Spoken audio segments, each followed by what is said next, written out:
Hi అండి, welcome back to my channel. నేను మీకు కలుపుతున్నానండి. ఈరోజు అయితే నేను రాగి పిండితో చపాతీ అయితే చేసి చూపిస్తున్నానండి. చాలా మెత్తగా స్మూత్గా ఎలా వస్తుందో చూపిస్తాను, చూసేయండి. దానికోసం నేను మా అంగట్లో పిండి తీసుకున్నానండి. ఈరోజు 1 కప్పు నిండా రాగి పిండి అయితే తీసుకున్నాను.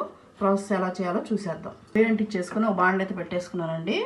మనం దీంతో తీసుకున్నాం కదా రాగి పిండి, దీంతోనే 1 కప్పు వాటర్ అయితే పోసుకుందాం.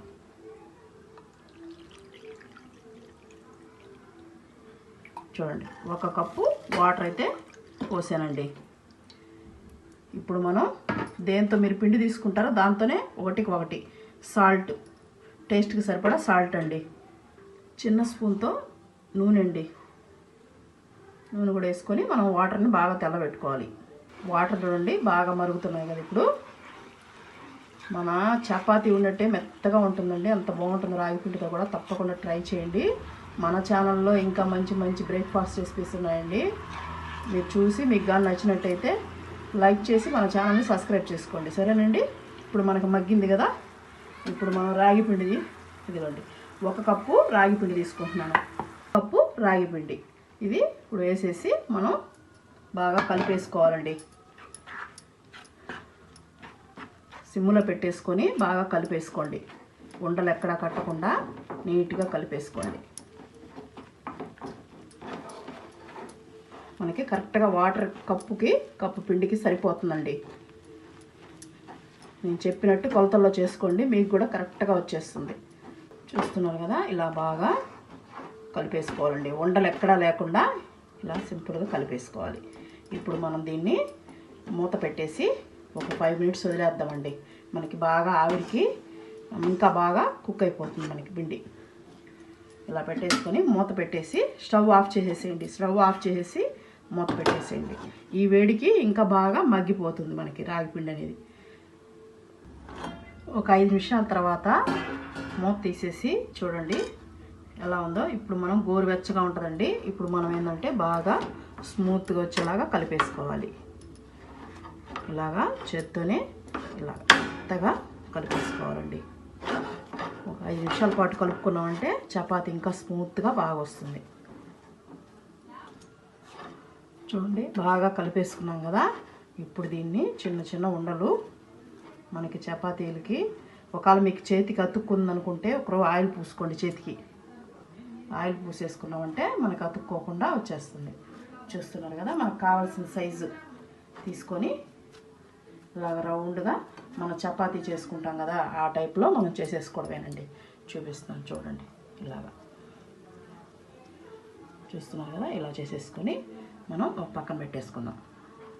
ఇలాగే మనకి ఎన్ని వస్తాయో అన్నీ చేసేసుకుందామండి. చాలా సింపుల్ అండి ఇది. మన వెయిట్ లాస్కి చాలా ఉపయోగపడుతుందండి. ఎవరన్నా వెయిట్ లాస్ చేయాలనుకున్న వాళ్ళు ఇలాంటివి తిన్నామంటే ఆయిల్ అనేది ఉండదు కదండి. 1 స్పూన్ వేసామంతే మనం, అంతకన్నా ఎక్కువేమీ లేదు. చాలా హెల్దీ రెసిపీ అండి. ఇలాగే అన్నీ చేసేసుకుంటాను నేను.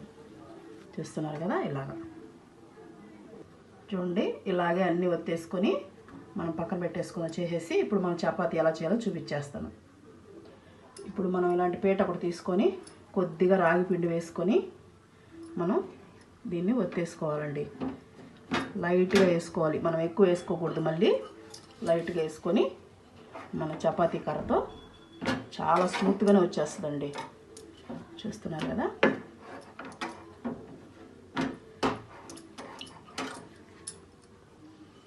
చూస్తున్నారు కదా, ఇలాగా ఒత్తేసుకోవాలండి. ఒత్తేసుకొని ఇప్పుడు మనం ఇదిగండి ఇలాగా మీకు దగ్గర నుంచి చూపిస్తాను చూడండి. ఇలాగ కొంచెం మందగా ఉండేలాగా ఒత్తుకోవాలి. ఇప్పుడు మనం మీకు ఒకవేళ ఎలాగైనా కాల్ చేసుకోవచ్చండి. ఒకవేళ రౌండ్గా రావాలంటే ఇలాంటి బాక్స్ ఉంటుంది కదా, ఇది తీసేసుకొని ఇలా వేసుకోండి. ఒకవేళ సైడ్ క్రాక్స్ వస్తున్నాయి, నాకైతే రాలేదు, అయినా కానీ మీకు చూసేదానికి బాగుండాలని రౌండ్గా కట్ చేస్తున్నానండి. చూస్తున్నారు కదా, ఇప్పుడు మనం ఇదిగోండి ఎంత బాగా వచ్చేసిందో చూడు. మనకి రౌండ్గా తినాలంటే కూడా చూసే వాళ్ళకి చాలా బాగుంటుంది కదండి, అందుకని ఇలా కట్ చేశాను. మీరు ఒకవేళ అలా కావాలన్నా కాల్ చేసుకోవచ్చు.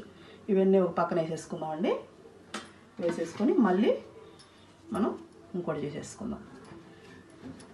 ఇలాగే మనం చాలా స్మూత్గా ఎనుపుకోవాలండి ఇది. ఎందుకంటే మనకి స్మూత్గా ఉంటుంది కదా, పిండి ఉడకబెట్టాం కాబట్టి పైన ఇలా రోల్ చేస్తే మనకు సరిపోతుంది.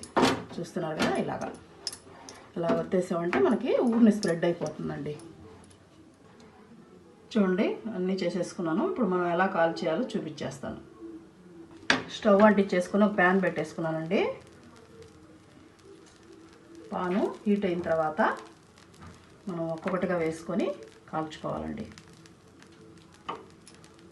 మంటని మీడియం టు లో పెట్టుకొని కాల్చుకోండి. ఒక సైడ్ కాలిన తర్వాత మనం తిప్పుకుందాం. మనం ఆయిల్ ఏమీ లేదండి, ఉత్తిగానే పెట్టాను. మీకు ఇష్టం ఉంటే వేసుకోండి, లేకపోయినా ఇలా బాగానే ఉంటుంది. అటు ఇటు స్లోగా ఇలా తిప్పుకోండి. చూస్తున్నారు కదా, బాగా కావనివ్వండి. వెయిట్ లాస్ చేసుకునే వాళ్ళైతే ఆయిల్ వేసుకోవద్దండి, మామూలుగా అయితే ఆయిల్ వేసుకుని కాల్చుకోండి, చాలా బాగుంటుంది. ఎక్కువ అవసరం లేదు, ఒక స్పూను అర స్పూన్ వేసుకుంటే సరిపోతుందండి. బాగా అన్ని వైపులు ఇలా ప్రెస్ చేసుకుంటూ కాల్చుకోండి. చూడండి మనకి ఎలా పొంగుతుందో, ఇలా ఒత్తుకుంటూ కాల్చుకోవాలండి. రెండు వైపులు నీట్గా కాలిపోవాలి. ఇదిగోండి చూడండి, మీకు చూపిస్తున్నాను ఎలా కాలిందో. ఇలా కాల్చేసుకోవాలండి బాగా. నేనైతే ఆయిల్ వేయలేదు, ఇంకోటి ఆయిల్ వేసి కూడా మీకు చూపిస్తాను ఎలా వచ్చిందనేది. ఇప్పుడు దీన్ని పక్కన పెట్టేసుకొని ఇంకోటి వేసుకుందామండి.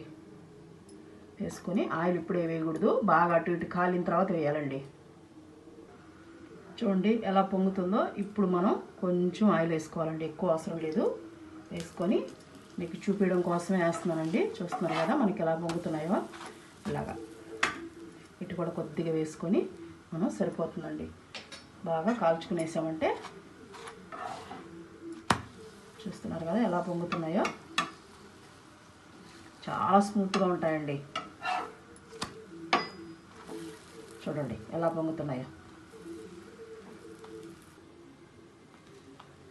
చూడండి ఆయిల్ వేసింది ఎలా కాలిందో. దీనికి డిఫరెన్స్ చూపిస్తా చూడండి మీకు. ఇదిగండి, ఇది ఆయిల్ వేయింది, ఇది ఆయిల్ వేసింది. చూసారా తేడా? అంతేనండి, అలాగే అన్నీ కాల్ చేసుకుంటాను. చూడండి ఎంత బాగా కాలిపోయినాయి అన్నీ కాల్ చేస్తున్నానండి. చూస్తున్నారా? ఇప్పుడు మనం ఫైనల్గా సర్వింగ్ చేసేసుకుందాం. గార్నిష్ చేసుకుందాం అండి. చూడండి ఎంత స్మూత్గా ఉన్నాయో, కనిపిస్తున్నాయో మీకు? సూపర్గా ఉంటాయండి, టేస్ట్ కూడా. తప్పకుండా చేసుకోండి మీరు కూడా. చూపిస్తున్నాను చూడండి ఎలా ఉన్నాయో. హెల్త్కి చాలా మంచిది కదండి. తప్పకుండా వారానికి ఒక రోజైనా తినేటట్టు, పిల్లలకు పెట్టేటట్టు చూడండి. సరేనండి, ఇవాళ వీడియో అయితే ఇదేనండి. మీకు కానీ నచ్చినట్టయితే లైక్ చేసి మన ఛానల్ని సబ్స్క్రైబ్ చేసుకోండి. ఇప్పుడు మీకు చూపిస్తాను చూడండి. ఇదిగోండి ఎంత స్మూత్గా ఉన్నాయి చూసారా? మీకు ఈజీగా తినేయచ్చండి. ఇదిగోండి చాలా బాగుంది కదా, తప్పకుండా ట్రై చేయండి.